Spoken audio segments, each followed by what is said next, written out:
Krishna. I welcome all the devotees to Bhakti Sangha Japa conference call. Today we are very fortunate to have His Grace Nityananda Prabhuji to enlighten us on topic Srimad Bhagavatham, 4th canto, 21st chapter, 42nd verse onwards. Hare Krishna Nityananda Prabhuji, please accept my humble obeisances. Srila Prabhupada ki jai, Guru Maharaj ki jai. Thank you so much Prabhuji for joining and giving your valuable association to us in this morning. We are very, very fortunate to have you on the call. Thank you Prabhuji. Please take over the call. Hare Krishna. Thank you very much. Hare Krishna. We'll start with the chanting before the verse. Om Namo Bhagavate Vasudevaya. Om Namo Bhagavate Vasudevaya. Om Namo Bhagavate Vasudevaya. Vanchakalpaturvasya Kripasindhubhya Vacha Patitanam Pavanibhyo Vaishnavibhyo Namo Namaha. Om Jnanatimidandasya Jnananjana Shalakaya Chakshurunmitam Yena Tasmai Shri Gurave Namaha. Sri Chaitanya Manobhishtam Stapitam Jaina Bhutale Swayam Rup Kadamajam Tadati Svapanadikam Tesham Sarata Yuktanam Bhajatam Priti Purvakam Dadami Buddhi Yogam Tam Yena Mam Jadate Nama Om Vishnu Padaya Krishna Pesthaya Bhutale Shmate Bhakti Vedanta Swam Niti Namne Namaste Saraswati Devi Gauravani Pracharine Nirvishesha Shunyavadi Paschad Deshatarine Jai Sri Krishna Chaitanya Prabhu Nityananda Sri Advaita Gadadhara Shivasa Adi Gaura Bhakta Vrinda Hare Krishna Krishna Krishna Hare Hare Hare Rama Rama Rama Hare Hare. Grantaraj Srimad Bhagavatam Mahapurana Ki Jai. So we're reading today from Srimad Bhagavatam Canto 4 and this is chapter 21, text number 42. Yad Brahma Nityam Virajam Sanatanam Shraddha Tapo Mangala Mona Samyamehi Samadhina Bibrati Harta Drishtaye Yad Predam Adarsha Ivabhasate Yat, that which Brahma, the Brahmanical culture, Nityam, eternally, Virajam, without contamination, Sanatanam, without beginning, Shraddha, faith, Tapaha, austerity, Mangala, auspicious, Mona, silence, Samyamehi, controlling the mind and senses, Samadhina, with full concentration, Bibrati, illuminates, Ha, as he did it, Artha, the real purpose of the Vedas, Drishtaye, for the purpose of finding out, Yatra, wherein, Idam, all this, Adarshe, in a mirror, Eva, like, Avabhasate, manifests. Translation.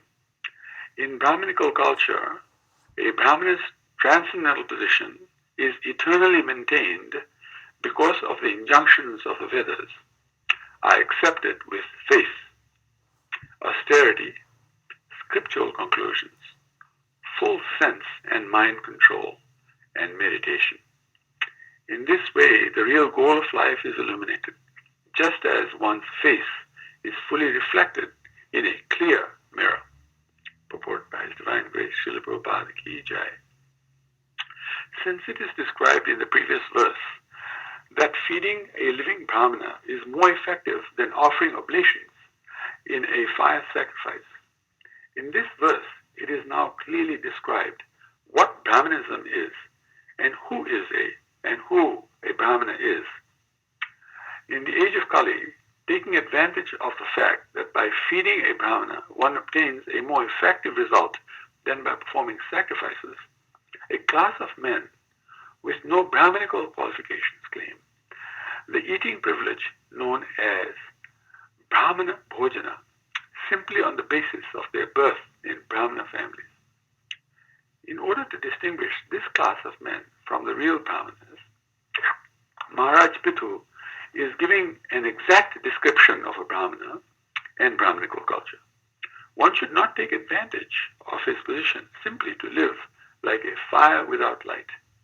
A Brahmana must be fully conversant with the Vedic conclusion, which is described in the Bhagavad Gita. Videsh Sarver Aham Eva Vedya. Bhagavad Gita chapter 15, text 15. The Vedic conclusion, ultimate understanding or Vedanta understanding is knowledge of Krishna. Actually, that is a fact because simply by understanding Krishna as he is, as described in the Bhagavad Gita, Janma Karma Chame Divyam, Evam Yo Vetti Tatvataha, one becomes a perfect Brahmana. The Brahmana who knows Krishna perfectly well is always in a transcendental position. This is also confirmed in the Bhagavad Gita, chapter 14, text 26. Mam yo abhicharena bhakti yogena sevate sigunan samitipyetan brahma bhuyaya kalpate. Quote, one who engages in full devotional service and who does not fall down in any circumstance at once transcends the modes of material nature and thus comes to the level of man. Close quotes. Therefore, a devotee of Lord Krishna is actually a perfect Brahmana. His situation is transcendental, for he is free from the four defects of conditional life, which are the tendencies to commit mistakes, to be illusioned, to cheat, and to possess imperfect senses. A perfect Vaishnava, or Krishna conscious person, is always in this transcendental position because he speaks according to Krishna and his representative. Because Vaishnavas speak exactly according to the tune of Krishna, whatever they say is free from these four defects. For example, Krishna says in the Bhagavad Gita that everyone should always think of him. Everyone should become his devotee, offer him obeisances and worship him. And ultimately, everyone should surrender unto Krishna. These devotional activities are transcendental and free from mistakes, illusion, cheating, and imperfection.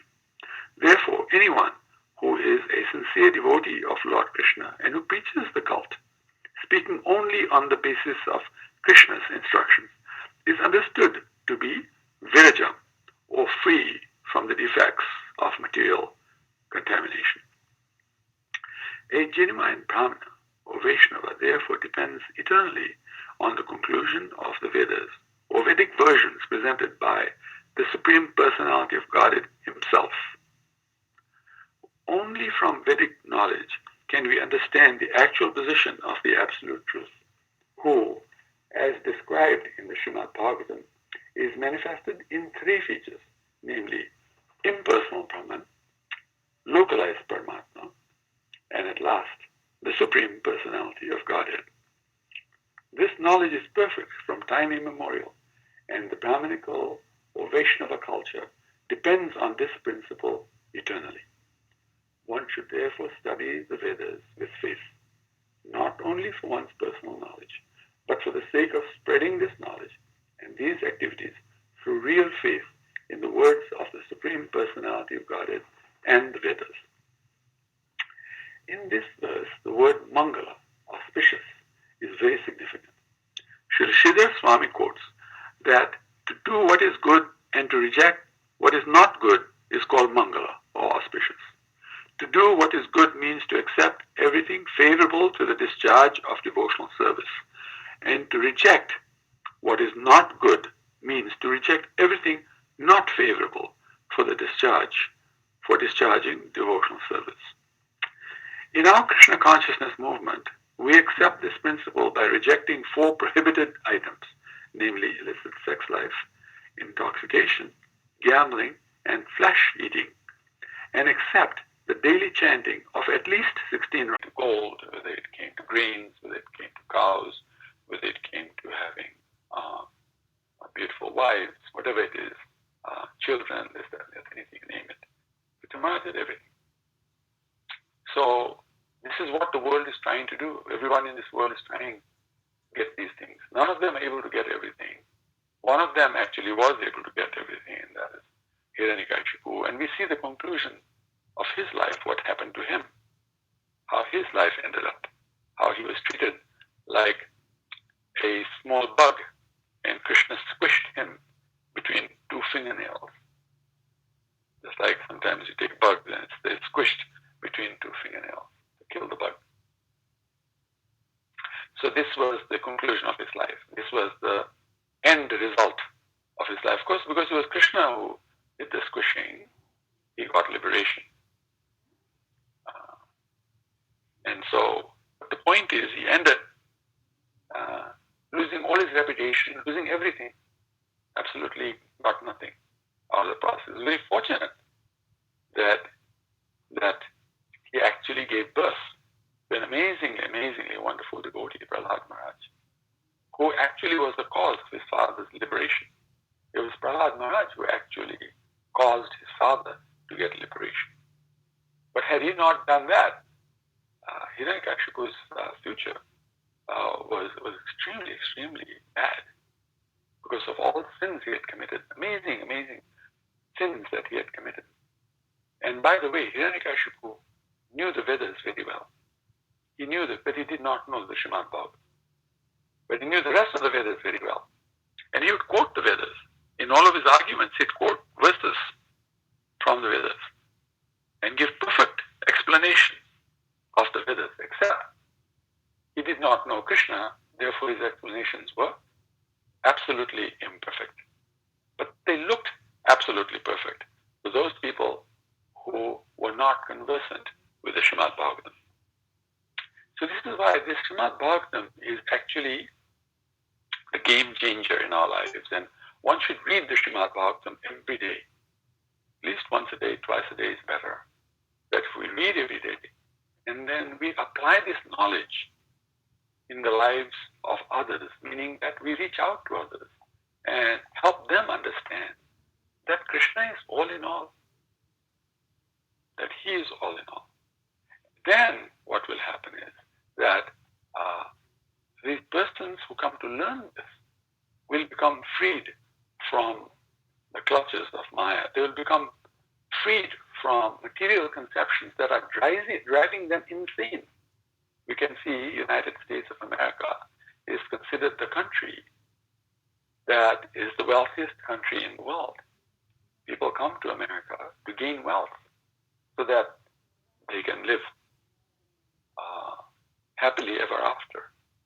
Having have all this wonderful wealth, they can do wonderful things with their lives. This is the understanding of Kali Yuga in the 12th canto of the Srimad Bhagavatam. In the predictions for the age of Kali Yuga, this is made as an important statement that in Kali Yuga, wealth will be considered everything. Money will be considered everything. And people will worship wealth. They will worship money, which means they'll worship people who have wealth also. They'll worship places that look wealthy, etc. Opulent through means of wealth, etc. So, for us to understand that when people are driving themselves toward this, they are going to become crazy. As we can see in the United States of America, this is actually happening. In every way, we can say the United States of America is now becoming a hellish place to stay in. Day after day, we are hearing things about what is happening in America that makes us wonder how we are going to survive the difficult situations in America.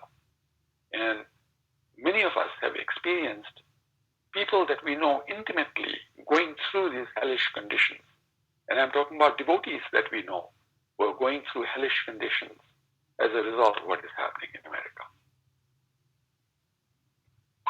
So if this is not clear to us, that there are difficulties out there, then the good thing is, it is very clear to others. It's very clear to others. And this is why, for those of us who are going out every day and preaching, reaching out to others, serving them as children of Krishna, because everyone is a child of Krishna. Krishna says that, Aham Bij Pradapita. They're also Krishna's best friends. Krishna says, Suhridam Sarvabhutana. They're also Krishna's devotees. It is said, Jivera Sarupa Nitya Krishna Das. Every living entity is actually a servant of Krishna, the best friend of Krishna, a child of Krishna. If we see that and understand that in our life, this principle, and those of us who are going out are seeing These children are very, very, very hungry for Krishna. They're very hungry for Krishna consciousness. They want Krishna consciousness. The only reason devotees have difficulties going out and preaching to others is because the presentation has a weakness in it. We're not presenting Krishna as he is. We're presenting Krishna according to our mental intelligence, our intellectual intelligence, and worst of all, based on our false ego intelligence. And these are not going to work. The only presentation that is going to work for any living entity is going to be Krishna consciousness as it is. And as it is means that we have to first understand what is the level of consciousness of the person that we are reaching out to. Based on that level of consciousness, then you present our Krishna consciousness to them. They will accept it. Just like in the case of a human person. First, the person comes as a baby. Now imagine the purpose of life was that they should become a brain surgeon, that they should learn how to do brain surgery so that they can save a person whose brain has become diseased, whose brain has broken, and repair needs to be done, correction needs to be done. The brain is a very delicate organ in the body. If not dealt with properly in the surgery, the person will become worse off, paralyzed or something like that after the surgery, and even to the extent the person may not even survive this surgical procedure, the person may die. Therefore, the brain surgeon has to be a very expert person. So imagine that that was the purpose of life. Well, when the baby is born from the womb, what knowledge are you going to give the baby so the baby will become a perfect brain surgeon? Are you going to start telling the baby that this is the scalpel? This scalpel is used to cut the skull in this way. And then you have to make sure that the scalpel is surgically clean, make sure that it is in the right machine, so that when you're using the instruments, these instruments are perfectly clean. Otherwise, they'll introduce microbes into the brain that can actually contaminate the brain, affect the brain. Is this what you're going to be telling the baby? Because if you do that, I think the baby will start crying. Nothing much is going to happen. The baby is going to cry hysterically because for the baby, by the way, the baby is very smart. It's not like the babies are not smart. Why is the baby smart? The baby is smart because it is clearly described in our scriptures, including the Srimad Bhagavatham, that when a person dies, the person goes to the next life carried by mind, the intelligence, and the false ego. So every lifetime, a person is going to become smarter and smarter and smarter because the mind, intelligence, false ego comes from the previous lives. That's continuing. So whatever they gained in their last life and what they gained in the previous life, they already have that. And they're coming into this life. Can you imagine how much information we already had in our previous lives? How much intelligence we've gained in our previous lives? All that comes with us in this life. As a baby, the baby has it. These babies are not stupid. The babies behave the way they behave because the nature is given at that time, because the Lord wants us to deal with the baby in a particular way at that time of their life. And what is it that we give the baby? What is the number one thing we give that baby? Now, someone might say it is milk, the mother's milk. Someone might say it is good air to breathe. Somebody might say a nice place to sleep because the baby needs to sleep. Somebody might say that we want to make sure that the atmosphere is clean so that the baby does not fall sick. So many things can be said, but the number one thing that is given to the baby is actually love. And that everything that is done with pure love. It is described again in our scriptures, again in the Srimad Bhagavatham, these statements are made, that love of God, the closest we come to love of God in this world, in our material lives, is the love that a mother has for a newborn child. close as we're going to come to real love in this world. And real love comes from pure love of God. That is what real love is. If it's not love of Krishna, it is not pure love. It is not love as understood by the statements from the Srimad Bhagavatham. So we are giving that baby love. So some people are babies, some people grown up to become a 1-year-old, then they become a 2-year-old and a 5-year-old and a 12-year-old and an 18-year-old and 21-year-old and 25-year-old and 30, 40, 50, 70, 90. If you look at the progression of a person over that time from babyhood to old age, just prior to leaving their body, we deal with those persons differently at those different ages. But we always give them pure love, but we deal with them differently. Similarly, in our preaching, we have to understand we are giving everybody pure Krishna consciousness because Krishna consciousness is pure love of Krishna, is Krishna prema. But we're giving it according to the level of consciousness they're at. Some people are at a very low level of consciousness. For them, sense objects, material sense objects are the most important thing.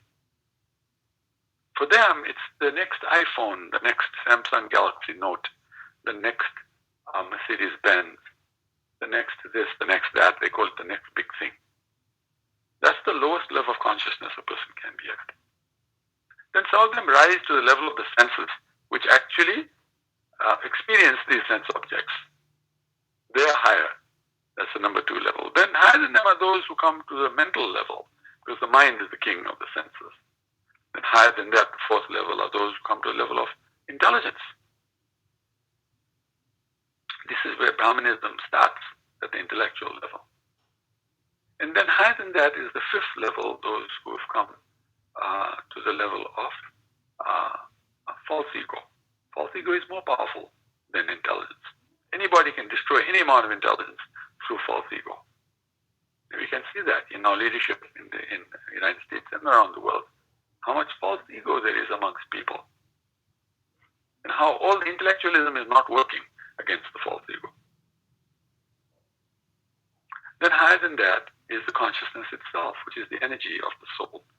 The soul is like the battery. It exudes energy. That energy is called consciousness. And it is because of consciousness that we feel in every part of the body. Wherever consciousness doesn't go, that part becomes numb. Then higher than that, the 6th level is the real ego.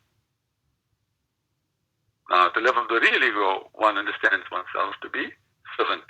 One understands oneself to be a devotee, a servant of Krishna, a friend of Krishna, child of Krishna, like that.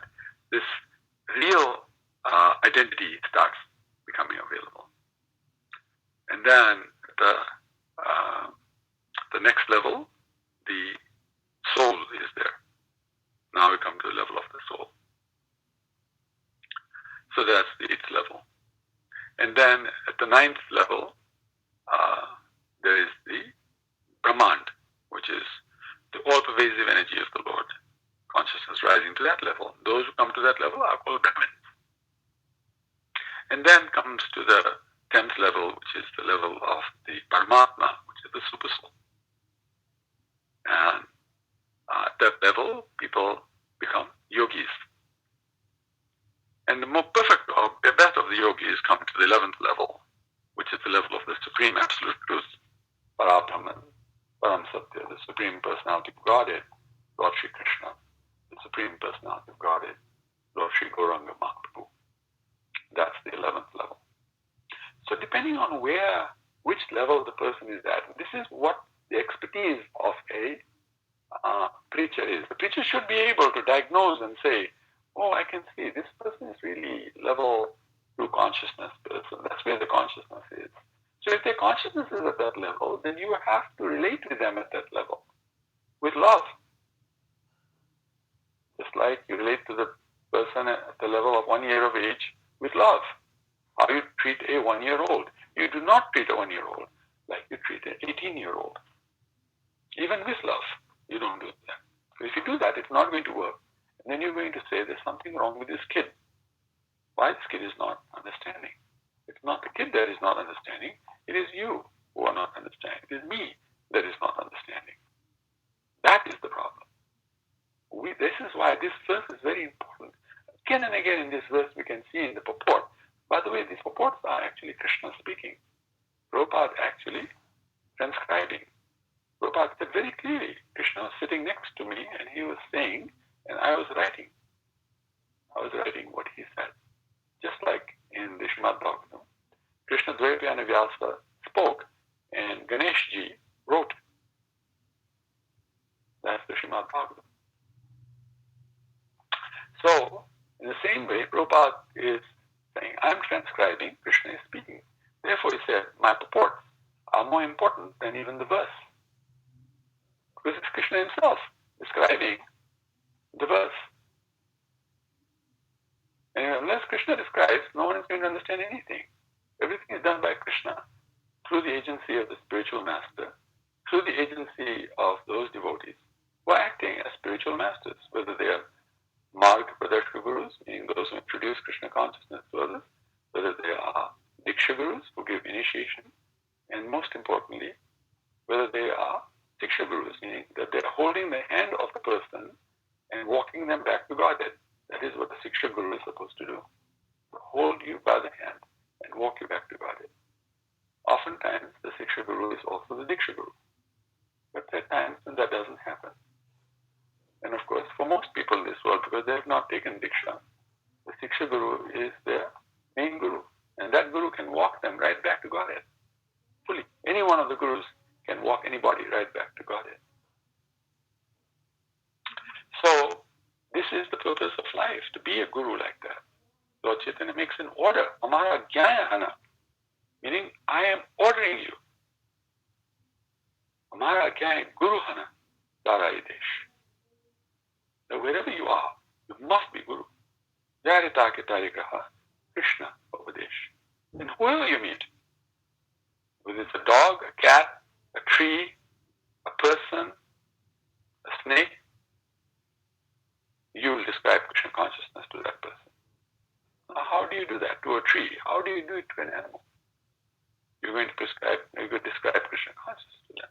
So Krishna consciousness can be described in many different ways.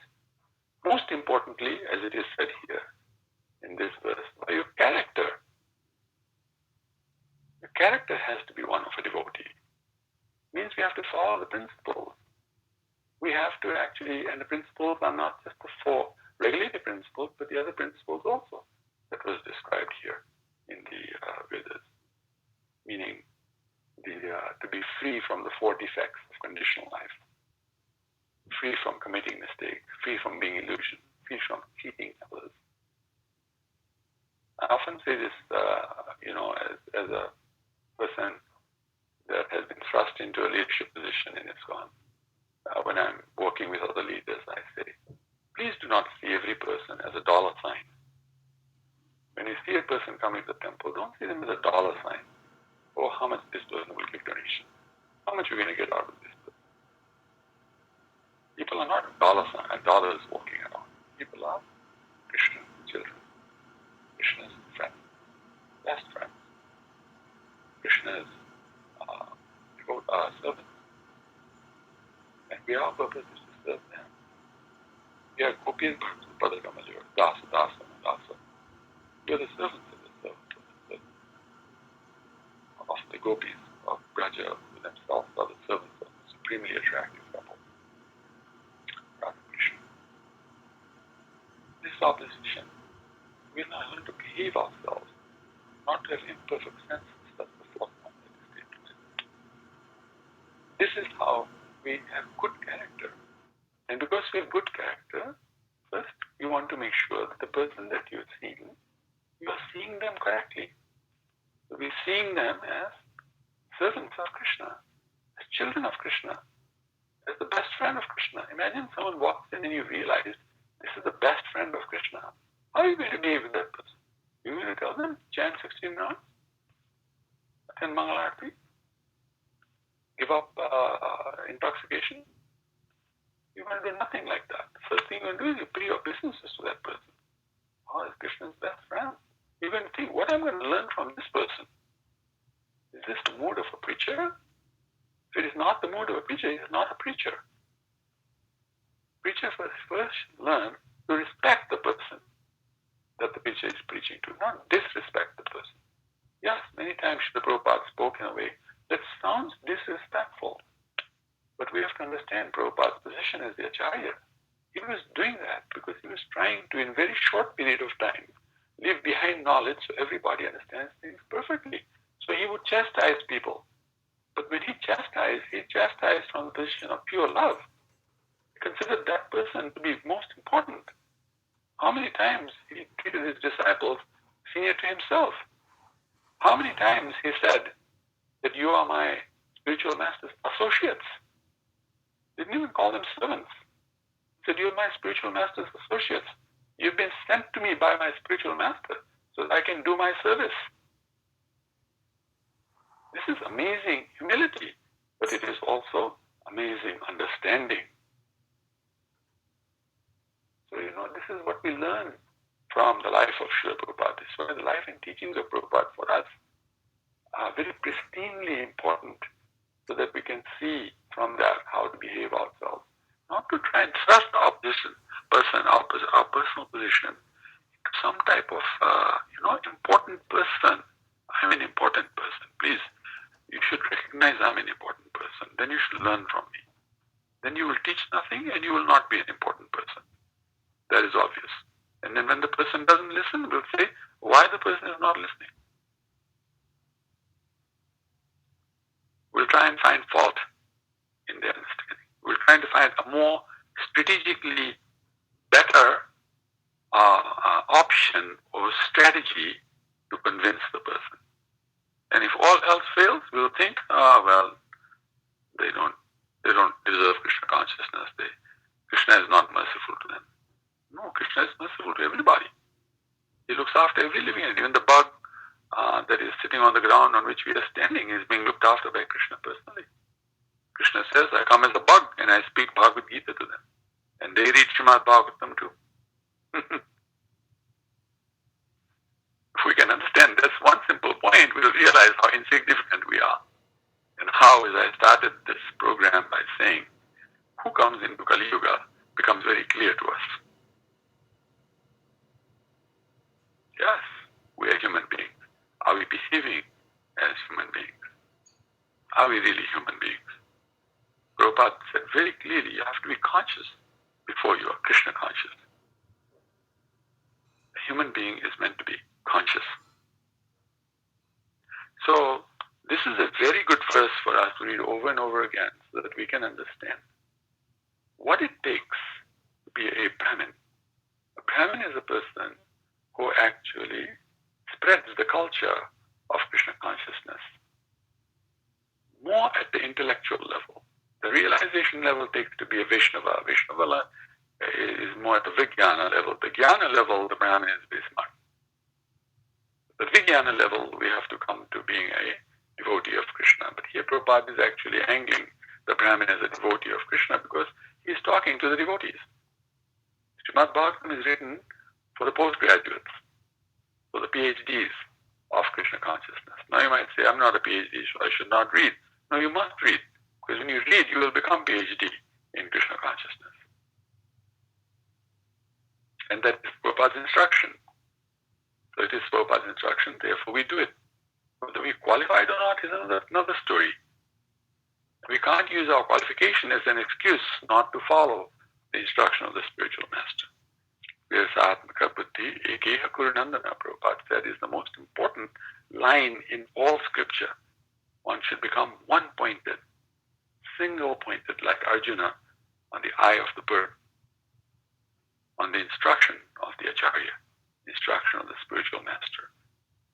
And the spiritual master is Acharya because the Acharya represents the previous Acharya, who represents previous Acharya. And this line goes all the way back to Gauranga Mahaprabhu, who is the greatest of all Acharyas. But we can say Krishna is the greatest of all Acharyas too, because he's the original Acharya. But Gauranga Mahaprabhu is Krishna himself. He's not anybody else. He just came back again because people weren't getting it. So he had to come back to explain it himself personally and show it in his own example personally and those of his associates. That is who Gauranga Mahaprabhu is. Gauranga Mahaprabhu is Krishna at his very best. Even in Krishna Leela, in Vrindavan, when Krishna is totally in love with Radharani, his skin color changes to her color because his love, golden love, which is inside his heart, comes out and spreads all over his body, becomes very apparent all over his body. Because she is Gaurangi, that is her color, and she is the internal part of him, his internal pleasure potency, therefore he is known as Gauranga. Because she is Gaurangi, he becomes Gauranga. And all the living entities, all the personalities in Vrindavan very loudly chant Gauranga, like that many times. So happy, that's when they're at their happiest, when they see Krishna as Gauranga. We're so fortunate he just came 500 years ago, a little over 500 years ago. In terms of the life of Brahma, which is a little over 311 trillion years, 500 years is nothing, not even a moment ago. We're so fortunate to be in his movement. So for us, we understand this great fortune and we should see everybody in a way that we can serve them. We are the servants. We are dasa dasa and dasa. So we are the servants of the servants of the servants, many times removed. So we serve every living entity according to their consciousness. And as an expert preacher, over a period of time, you will be able to become good at understanding each person's level of consciousness.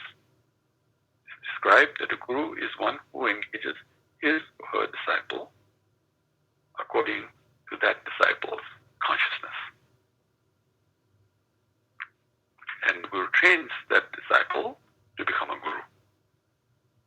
This is definitions given of who a guru is. Here definitions are being given of a Brahmin. A guru is above a Brahmin. So he must have all these Brahminical qualifications before he or she becomes a guru. Like I said, there are three types of gurus. Those who introduce Marg Padashka Guru, Vartaman Padashka Guru.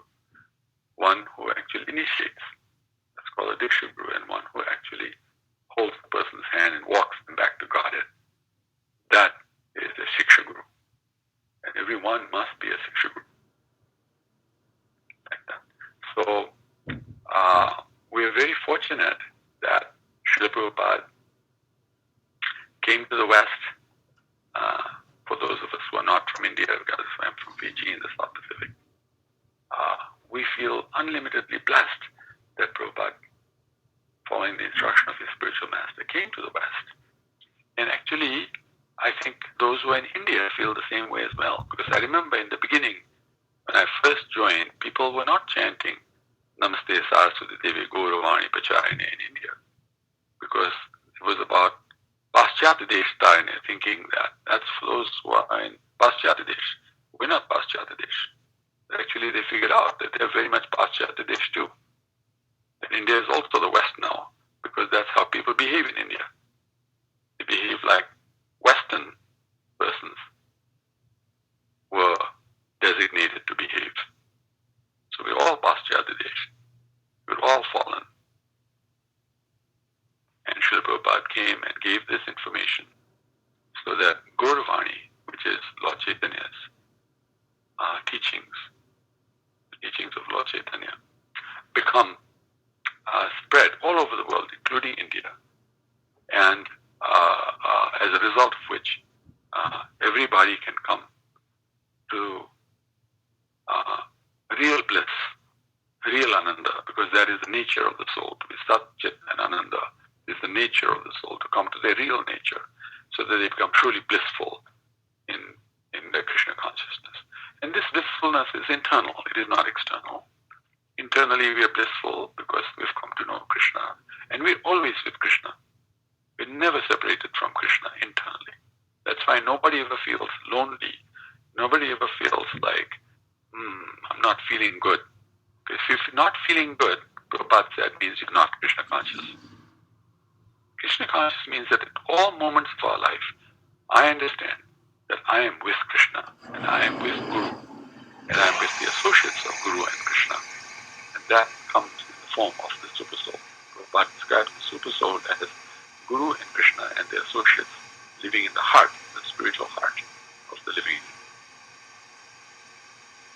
So we're never separated from Krishna. We're always thinking of Krishna. We don't ever forget Krishna. In everything that we do, we have only one purpose. Just like I said, the first principle is to understand that every living entity is totally connected to Krishna, totally connected. As a friend, as a servant, as a child. So similarly, the second principle is that everything we do should be solely for Krishna's pleasure. That is why even the Sankirtan party is SKP, solely Krishna's pleasure, SKP. By the way, some very wonderful thing is happening in this world right now. The three planets they are conjuncting, they're called Saturn, Ketu and Pluto, SKP.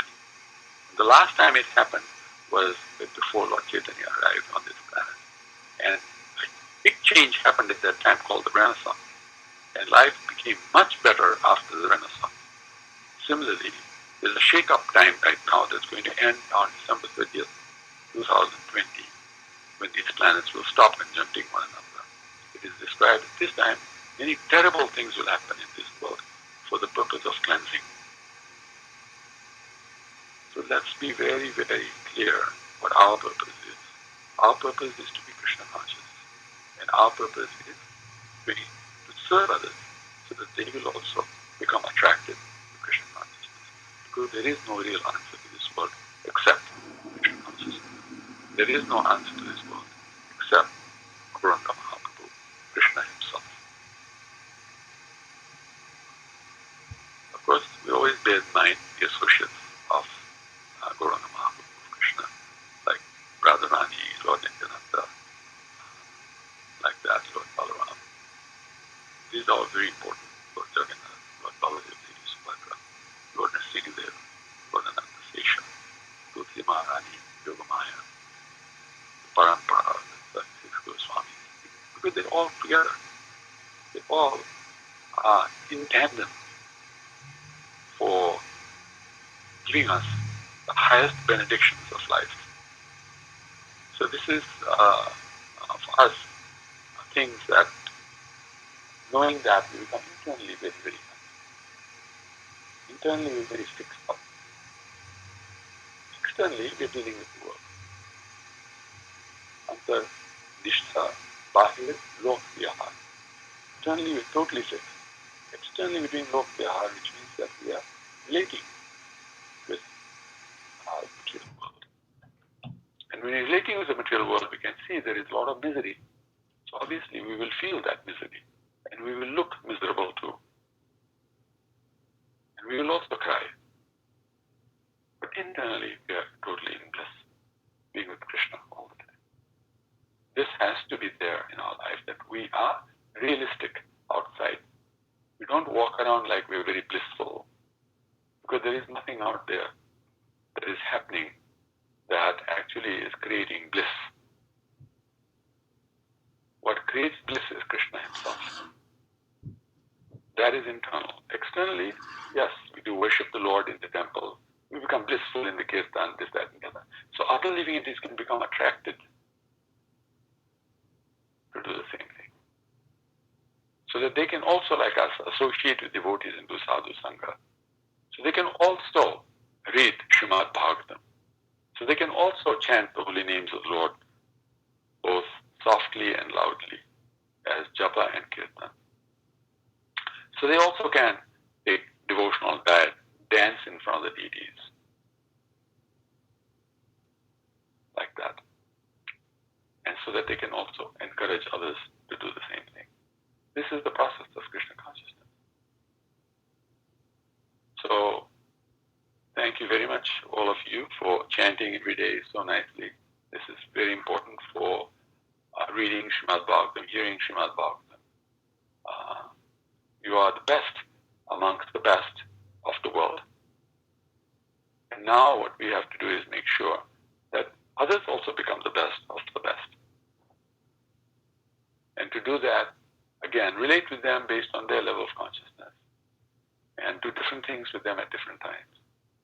And then they will become better than brain surgeons, because over a period of time, that education will come in and all the learning will come in and everything will happen nicely. Now, of course, some of us prefer to only reach out to a certain level of consciousness. That's fine. Do things according to your heart. Don't artificially do things that is not your nature, it is not your taste. Yatharuchi is described in Bhagavatham. Yatharuchi means according to taste. Do things according to taste. Because Krishna has given us different tastes. Give it according to your own taste and then reach out. And that way what will happen is you will be happy because it's your taste. You love doing things like that. And the persons that you reach out to will also become happy because Krishna consciousness is also very contagious. And this way everybody can, as the purpose of Hare Krishna movement is, chant, feast, and dance their way back to Godhead. This is our process, chanting, feasting, dancing. Hare Krishna. I'm going to stop here and ask if any of you would like to say something or ask any questions.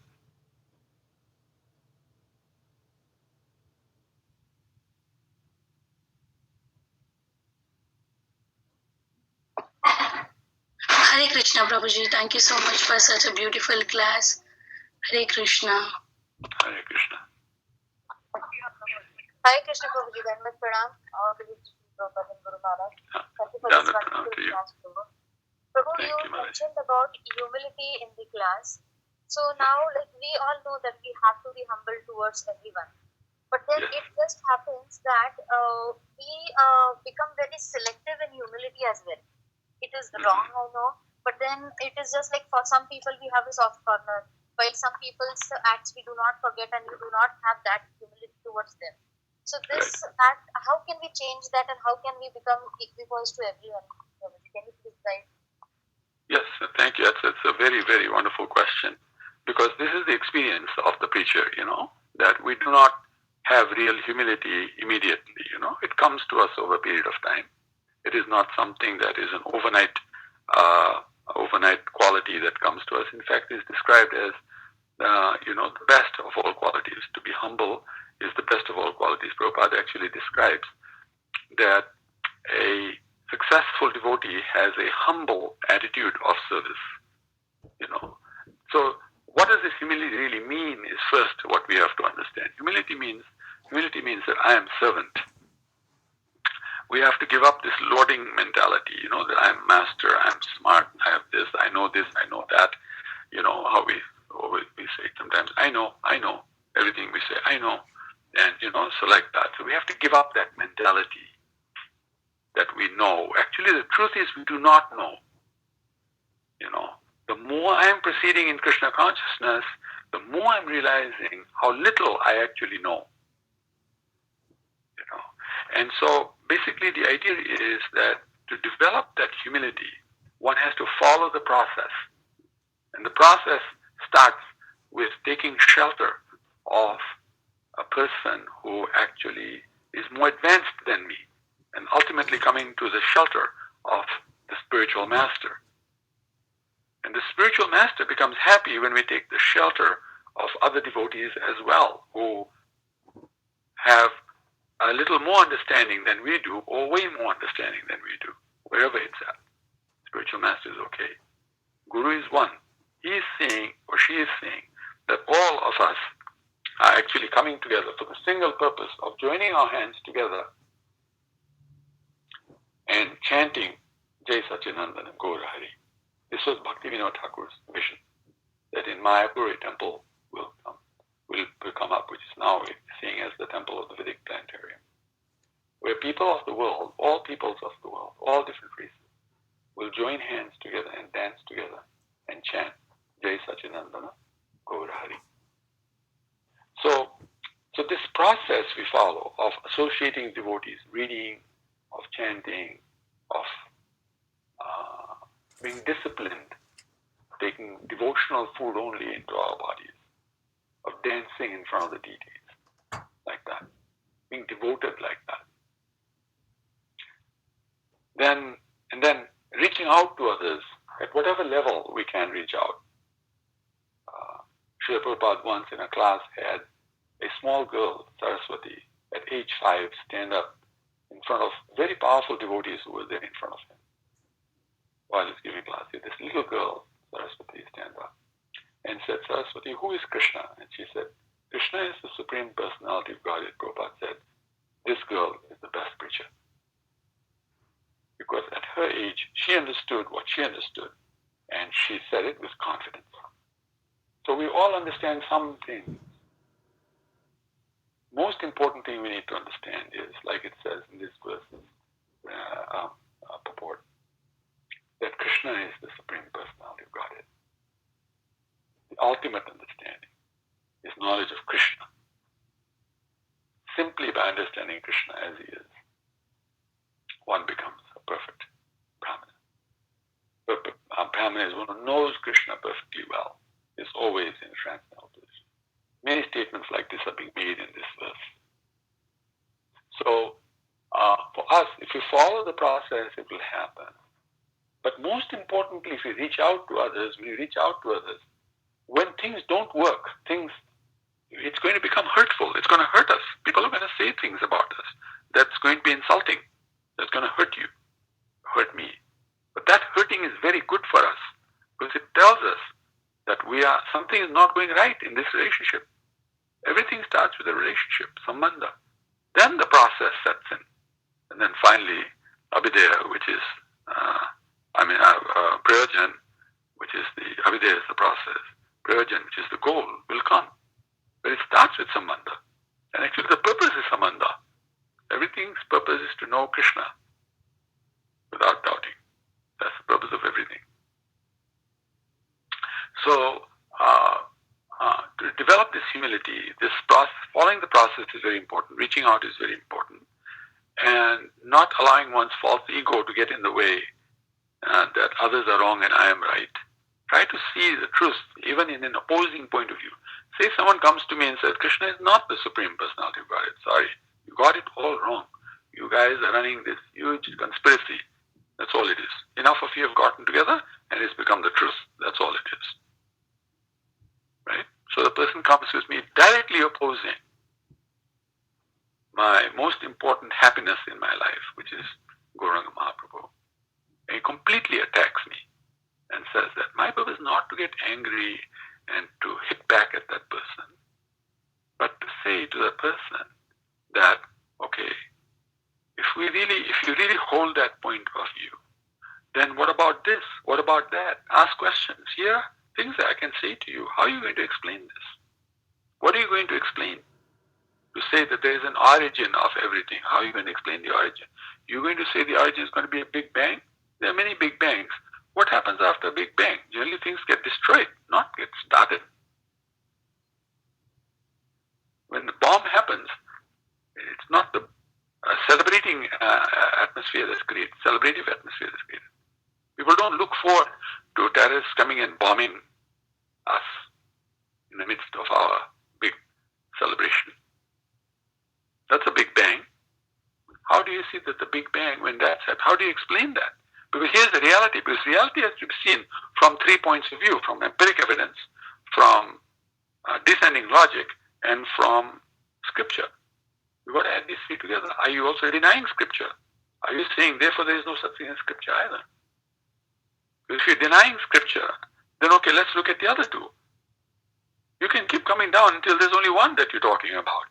And you can see that what will happen is because you are speaking the truth will work independently. Whether I say it or not say it, it's going to work independently. So if you keep speaking the truth, that person's heart will become affected. Over a period of time, that person will become a devotee. All you have to do is speak to that person enough number of times, the real truth. As you speak the truth to that person's heart will break down and come to the point of reality. Some of us personally experience this. I have personally experienced this. I was very strongly saying Krishna is not the Supreme Personality of Godhead. That the devotees are the lowest class of people on the planet. This, that, and the other. We were talking about bombing the temple, killing the devotees. I mean, you can't imagine, my position opposing Krishna consciousness when I was actually doing it. And I was doing it. I even took the movement to the court, all the way to the Supreme Court. I was the first person in the world to have sued the Hare Krishna movement anywhere on the planet, all the way to the Supreme Court, to kick them out of the country. We were very wealthy, very powerful. My father was the leader of the political party. We were a very powerful family. They built the temple right next to my house. They wanted to buy a house, so they put loudspeakers towards our house so that we'd wake up at 4 o'clock in the morning and get disturbed in our sleep. We started a lawsuit. So many things happened between us. But the one thing that was great fortune was that somehow one of our family friends had met Srila Prabhupada, who was given a Bhagavad Gita by Srila Prabhupada, personally autographed by Prabhupada. And he left that Bhagavad Gita in our library, thinking that maybe the Bhagavad Gita will help. Now as a reader, I used to read books a lot. And I wanted to read the Bhagavad Gita because I was following Lord Shiva, and Lord Shiva says that the most important text in creation is the Bhagavad Gita. Because Lord Shiva is reaching out to people in the mode of ignorance. So that he is the Lord of the mode of ignorance. And I definitely am still in the mode of ignorance, what to speak of at that time. So what happened was I was reading that Bhagavad Gita, but I would not read the purports knowing that it was from the Hare Krishna movement. But I did read the verse, every verse in the Bhagavad Gita. Just reading that caused some difference in my life. So, and eventually I became a member of the Hare Krishna movement. I went to the opposite side. My friends till today, do not believe that I've done that. They thought that I came to Hare Krishna to destroy it from the inside. Couldn't do it from the outside, so let's do it from the inside. So the thing is this, that what works is the process. If we just have the truth being repeated over and over and over and over again, the heart of a person, no matter how steel framed that person's heart is, will melt and will become fertile ground for the growth of the creeper of Krishna consciousness. Now, another thing that we should do simultaneously is to associate with humble devotees. Because when you see a devotee being very humble, like we see some of the spiritual masters, all the spiritual masters, but some of them a little more than others are showing it, how much humility they have, how much humility Srila Prabhupada had. You know, when he would go into the shower with the other devotees, he would stand in the line based on when he arrived into the queue. He would not jump the queue. He was the supremo of the organization, standing in line, waiting for the other devotees to finish their shower, so he can also get into the shower and have his shower. This is pure humility. He would cut the vegetables, cook, offer the bhoga, serve the prasadam out, and after people have eaten, clean their plates and clean the floor after that. This is humility, beyond humility. Snadapi sunicena taroropi srishna namanina manadena. Then kirtanaya sadahari happens. Prabhupada showed that. He would stand underneath a tree in Tompkins Square Park in New York, all by himself with a pair of kartals and chant Hare Krishna. It's humility. He is the top acharya in creation, standing under a tree, chanting Hare Krishna by himself. To people who his mind told him, these guys are not going to listen. None of them are going to become devotees. They look so fallen, their behavior is so fallen. But he had confidence in his spiritual master's instruction. He had confidence in Krishna, that Krishna will allow the results to happen. His spiritual master's instructions will come true. He had no doubt about that. And he would say, there are only 3 words you need to know. Are you convinced? Are we convinced that Krishna consciousness is the all in all? Are we convinced that Krishna is all in all? Are we convinced that the instructions of the acharyas is all in all? Whether it's a general instruction or specific instruction, that the instruction is all in all. So then what will happen is we will see. And then to always see things like that everyone is actually a child of Krishna, everyone is a friend, best friend of Krishna, everyone is actually. Now they're behaving in that role, they're taking that role so that I can become a better devotee. They're coming to me as an opponent, so I can. So the devotees who did not see me as an opponent, who saw me as, okay, this guy is a devotee, he's just misbehaving himself, they were my best friends, as a result of which I became a devotee also. I'm not a devotee really, trying to become a servant actually. But the point is, I came to the movement as a result. They are my best friends. They didn't kick me out. They didn't think this guy such a rascal. We should kill him too. We should ban him. We should pray to Krishna so that he will be destroyed. The sarvanash will happen to him. They didn't do that. They remained tolerant, and they kept doing whatever they kept doing as running the temple. And they prayed to Krishna, please be merciful upon him, please allow him to understand that he is wrong. That what he is doing is wrong. And Krishna made the arrangement somehow. It happened in the middle of a lawsuit. Krishna made the arrangement. Krishna can make the arrangement anytime, anywhere, for any person.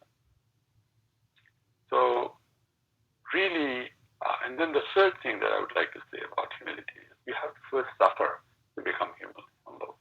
If you don't suffer, you don't become humble. You know?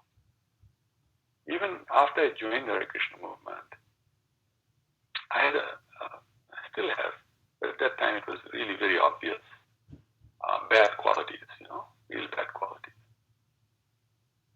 So Krishna smashed me.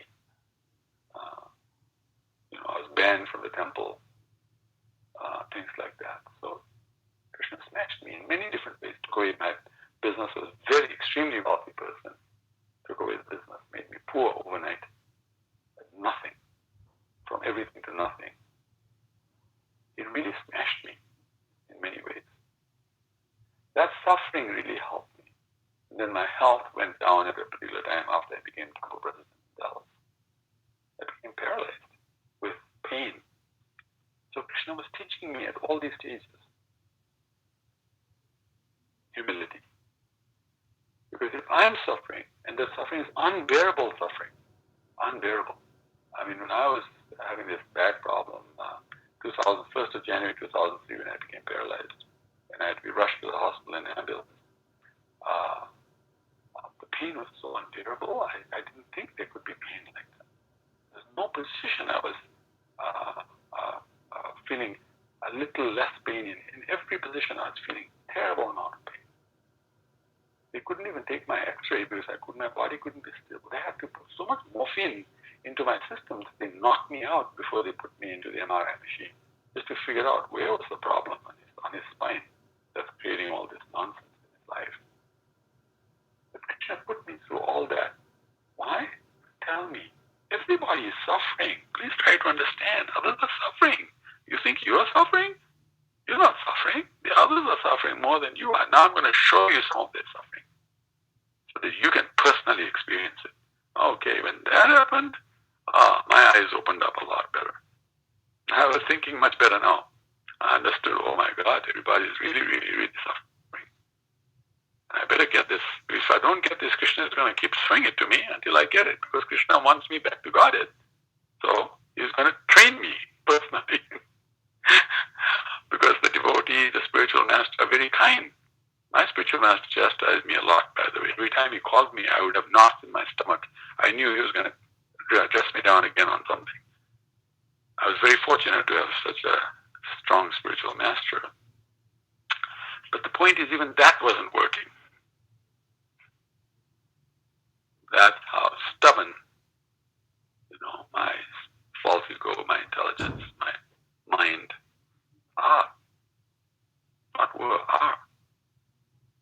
So I have to realize, if I don't get this right, then Krishna will teach me how to get it right. And it's not going to be a very pleasant lesson. It's going to be pretty miserable. But that misery has a purpose. Its purpose is actually to help us. Help me. I thank Krishna for all the pain he put me through. I thank him again and again because it helped me open my eyes. And I say to myself, are you going to learn, or are you going to continue requiring Krishna's intervention so that you can learn this? So this is also a process of humility. So like this, there are multivarious ways devotees become humble, And so I think the thing to do is to always approach a humble devotee and ask this question, what does humility mean? And each of them can tell you based on their experience, like I've said, what I've said. Others will say different things. Put them together and you will see one of them is going to work for you. And you're going to say, this one actually I can do. Whichever way it is, do it. But please become humble. Because unless we are humble, Krishna will not use us as an instrument. Because we will not be a good instrument. To be a good instrument, we have to be humble. The scalpel in the hand of the expert surgeon is very humble. It does not have false ego. Actually, it does have false ego, but a very low level of false ego. But the point is, our false ego is really bad. We just can't be an instrument in the hands of Guru and Krishna. That is our problem. I hope that helps. Hare Krishna Prabhu, there could be no perfect explanation in this. Rupanuga Prabhu had already told me that you should hear from Nityananda Prabhu about his journey, and he just gave a glimpse of what you have been through. Thank you, Prabhu. Thank you so much. We are really fortunate to have you and Madhu Manjali and so many senior devotees to guide us. Thank you again, Prabhu. Thank you so much. No, thank you all for being sincere devotees. I mean, I think the sincerity you're seeing in me is your own sincerity or the sincerity of my spiritual master or other devotees who have impacted my life, and of course the deities. The deities are very important impact in our lives. That's just a reflection. But, the point is that a sincere person can see sincerity in others, but really it is your own sincerity reflecting on me. And I thank you for your sincerity because, all of the devotees, you're all struggling, you're all working hard, you're trying to do the right thing, fighting your minds, fighting your intelligence, fighting your false ego. And that in itself is a miracle. Because these guys cannot be fought with. These guys are so strong, they've already taken over the base, like it is said, They've taken over our army base, and now we've become a weak army individually because the mind, the intelligence, the false ego, the senses have taken over. And despite all of that, if a person tries to become a devotee, all I can say to that person is this person is a worshipable person. This person is definitely worshipable because that is not even possible to do that. It's not possible to do that. So all of you are making an attempt to do that, and I really, really, really appreciate that and honor that. And honestly speaking, when I'm speaking, I'm really speaking to myself. I'm not speaking to any of you and telling you anything. I'm telling myself. Because if I tell myself, I have a better chance of doing it than if somebody else tells me, because that's how strong my false ego is. And that's how strong everyone's false ego can be. Some of us have controlled our false ego better. Some of us have not controlled our false ego so well. But we must keep trying. We must keep trying on this path. And ultimately, Krishna bestows his mercy. And he says, mostly he bestows his mercy at the time of death because he doesn't want us to turn around and start doing the wrong things again. So he wants to make sure we come back home, back to Godhead, because that's how much Krishna loves us. He loves every one of the living entities. Just like for those of us who have multiple children, we love each and every one of those children, no matter whether they're doing well or not doing well, behaving or misbehaving. In fact, the misbehaving ones get a little more attention than the behaving ones. So, things like that. That's what Krishna is doing with us as well. Any other points anybody wants to raise or speak about?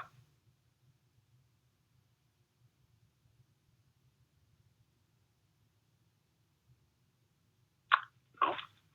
Then thank you very much, everybody. Please accept my humble obeisances. Vanchakalpa, Kirvascha, Kripasindhu, Bevacha. Patitanam Bhagnebhyo, Vaishnavebhyo, Namo Namo, Natakuri Vaishnava, Jai. Thank you, Prabhuji, once again for such a beautiful class. If there are no more questions, we could end the call here by offering obeisances to Prabhuji and all the Vaishnavas. Vancha kalpatarobhyasya kripa sindhubhyev janam pavanebhyo Vaishnavebhyo namo namah. Ananta Koti Vaishnavrinda ki jai. Srila Prabhupada ki jai. His Grace Nityananda Prabhuji ki jai. Thank you so much, Prabhuji, for the beautiful question answer This session is no longer being recorded. Thank you, Prabhu. Hare Krishna. Gaura Bhaktivinoda ki jai. Thank you very much. Thank you, everybody. Hare Krishna. Hare Krishna. Hare Krishna. Hare Thank you, Krishna. Prabhuji. Hare Krishna. Hare Krishna. Thank you, Prabhuji. Hare Krishna. Hare Krishna, Mataji.